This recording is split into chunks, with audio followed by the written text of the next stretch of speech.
Assalamualaikum warahmatullahi wabarakatuh. Selamat siang kepada Bapak Muhammad Isar Helmi, SHMH, dan selamat siang juga kepada teman-teman semua. Perkenalkan, kami dari kelompok 11 mata kuliah Hukum Acara Mahkamah Konstitusi kelas 5 Ilmu Hukum C.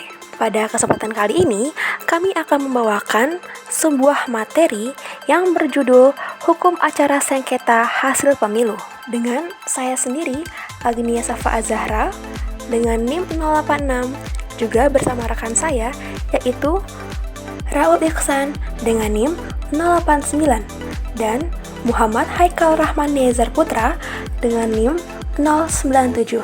Selamat menyaksikan teman-teman semua.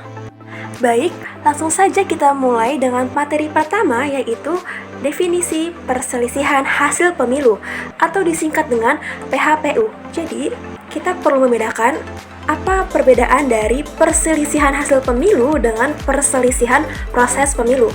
Perselisihan hasil pemilu adalah perselisihan antara KPU dan peserta pemilu mengenai penetapan perolehan suara hasil pemilu secara konvensional.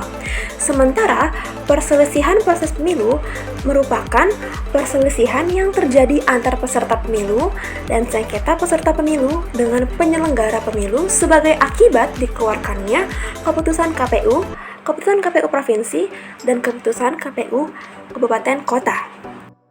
Baik, setelah kita mengetahui definisi dari perselisihan hasil pemilu, selanjutnya saya akan menjelaskan macam-macam perselisihan hasil pemilu. Terdapat 3 macam, teman-teman. Yang pertama adalah PHPU anggota DPR dan DPRD. Ini merupakan perselisihan antara parpol lokal peserta pemilu dengan KPU mengenai penetapan perolehan suara hasil pemilu secara nasional.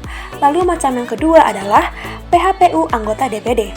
Ini merupakan perselisihan antara perseorangan calon anggota DPD peserta pemilu dengan KPU mengenai penetapan perolehan suara hasil pemilu secara nasional.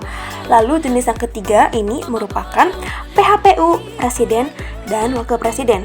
Jadi, jenis ketiga ini adalah perselisihan antara pasangan calon presiden dan wakil presiden dengan KPU mengenai penetapan perolehan suara hasil pemilu secara nasional. Subjektum litis atau para pihak. A. Pemohon. Yang pertama, pemohon perselisihan hasil pemilu DPR dan DPRD. Yang kedua, pemohon perselisihan hasil pemilu DPD. Yang ketiga, pemohon perselisihan hasil pemilu presiden dan wakil presiden. Yang keempat, pemohon perselisihan hasil pemilu kada. Selanjutnya, yang B ada termohon dan turut termohon. Yang pertama, termohon atau turut termohon perselisihan hasil pemilu DPR, DPRD, dan DPD. Yang kedua, termohon perselisihan hasil pemilu presiden dan wakil presiden. Yang ketiga, termohon perselisihan hasil pemilu kada. Berbicara mengenai subjektum litis atau para pihak, tak terlepas kita berbicara mengenai pihak terkait dalam PHPU. Pihak terkait dalam PHPU adalah orang yang berpendapat bahwasanya kepentingannya terkait dengan permohonan pemohon. Dalam hukum acara perdata, dikenal istilah pihak ketiga yang keikutsertaannya dalam persidangan disebut dengan intervensi. Teman-teman, keterlibatan pihak lain dalam PHPU juga terjadi loh, yang dimana panitera atas perintah hakim akan memberitahukan pihak-pihak yang akan terkait dengan perkara, sehingga pihak-pihak tersebut dapat mempersiapkan diri untuk terlibat dalam sengketa. Teman-teman, terdapat juga 4 pihak terkait perselisihan hasil pemilu. Yang pertama, antara DPR dan DPD. Lalu yang kedua, yaitu pihak terkait perselisihan hasil pemilu DPD. Lalu yang ketiga, pihak terkait perselisihan hasil pemilu presiden dan wakil presiden. Lalu yang keempat, pihak terkait perselisihan hasil pemilu kada. Objektum litis atau kewenangan yang disengketakan. Objektum litis permohonan adalah mengenai keberatan atas perhitungan suara hasil pemilu anggota DPR, DPD, DPRD provinsi, dan DPRD kabupaten atau kota yang ditetapkan secara nasional oleh KPU berdasarkan keputusan Komisi Pemilihan Umum terkait penetapan dan pengumuman hasil pemilihan umum. Anggota Dewan Perwakilan Rakyat, Dewan Perwakilan Daerah, Dewan Perwakilan Rakyat Daerah Provinsi, dan Dewan Perwakilan Rakyat Daerah Kabupaten atau Kota secara nasional dalam pemilihan umum. Terdapat 4 macam objektum litis. Yang pertama ada objek permohonan perselisihan hasil pemilu DPR dan DPRD. Yang kedua objek permohonan perselisihan hasil pemilu DPD. Yang ketiga ada objek permohonan perselisihan hasil pemilu Presiden dan Wakil Presiden. Dan yang keempat ada objek permohonan perselisihan hasil pemilu kada.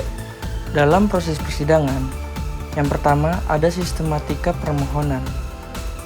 Permohonan disusun dengan sistematika meliputi yang pertama, identitas pemohon. Yang kedua, kesalahan hasil perhitungan suara yang diumumkan oleh KPU dan hasil perhitungan suara yang benar menurut pemohon. Pemohon juga wajib menjelaskan siapa pihak yang terpengaruh oleh kesalahan perhitungan suara tersebut. Yang ketiga, permintaan untuk membatalkan hasil perhitungan suara yang diumumkan oleh KPU dan suara yang benar menurut pemohon. Yang keempat, daftar calon ahli dan atau saksi disertai pernyataan singkat tentang hal-hal yang akan diterangkan terkait dengan alasan permohonan, serta pernyataan bersedia menghadiri persidangan. Baik teman-teman, berbicara mengenai proses persidangan, tak terlepas kita berbicara mengenai penjadwalan sidang dalam PHPU. Jadi bagaimanakah penjadwalan sidang dalam PHPU? Pertama, selambatnya 7 hari kerja sejak permohonan PHPU dicatat dalam BRPK. Mahkamah Konstitusi menetapkan hari sidang pertama.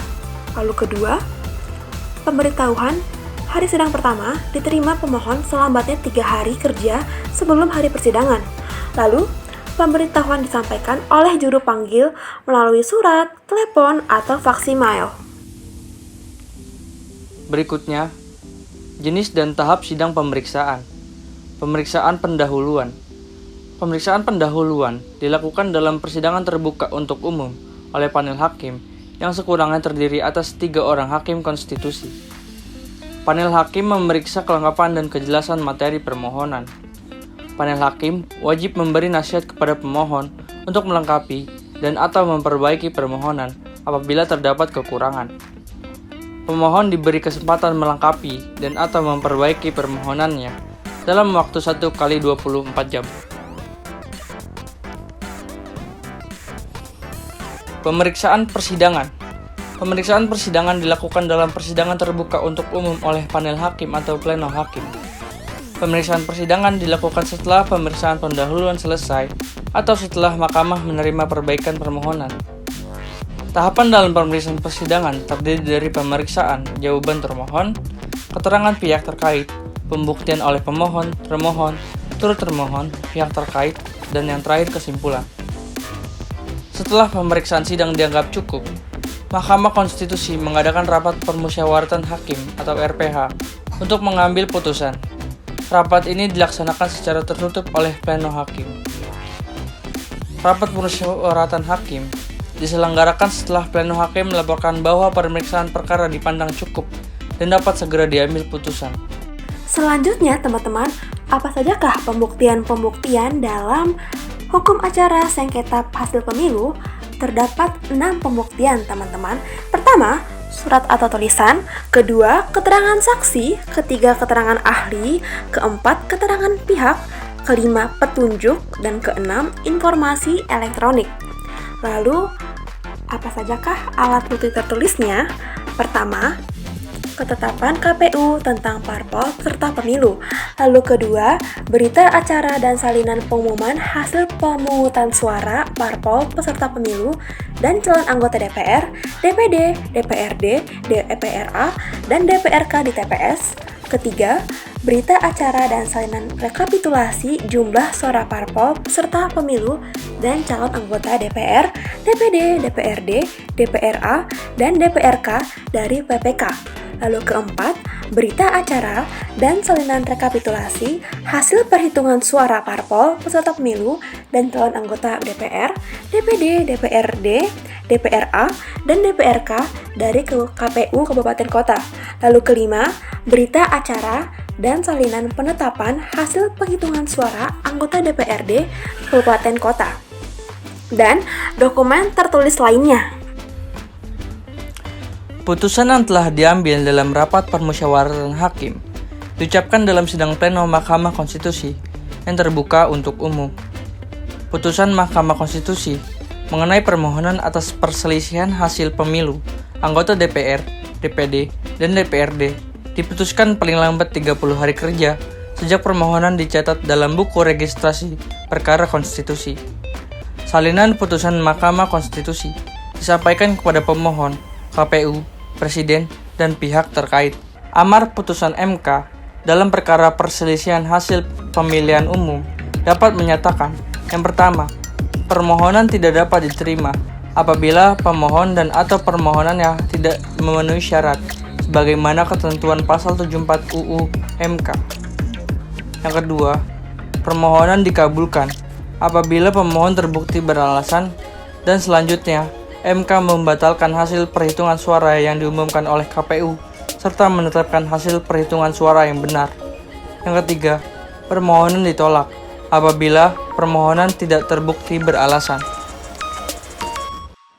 Baik teman-teman, terdapat dua sifat putusan.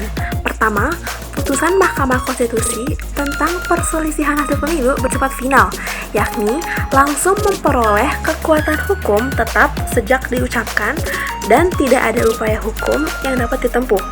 Lalu, sifat yang kedua adalah putusan MK tentang perselisihan hasil pemilu anggota DPR, DPD, dan DPRD wajib ditindaklanjuti oleh KPU, KPU Provinsi, KIP, dan KPU Kabupaten Kota.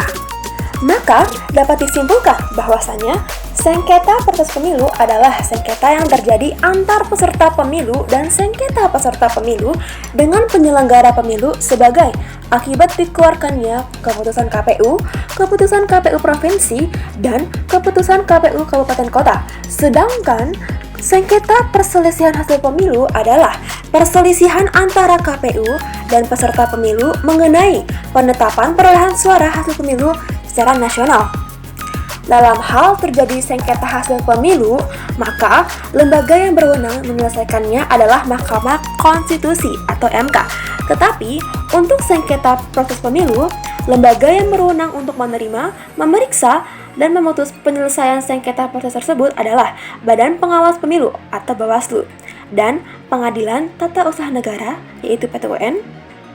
Pengajuan gugatan atas sengketa proses pemilu ke PT UN dilakukan setelah upaya administrasi di Bawaslu telah digunakan. Sekian video dari kami, kelompok 11. Kurang lebihnya mohon maaf. Wassalamualaikum warahmatullahi wabarakatuh.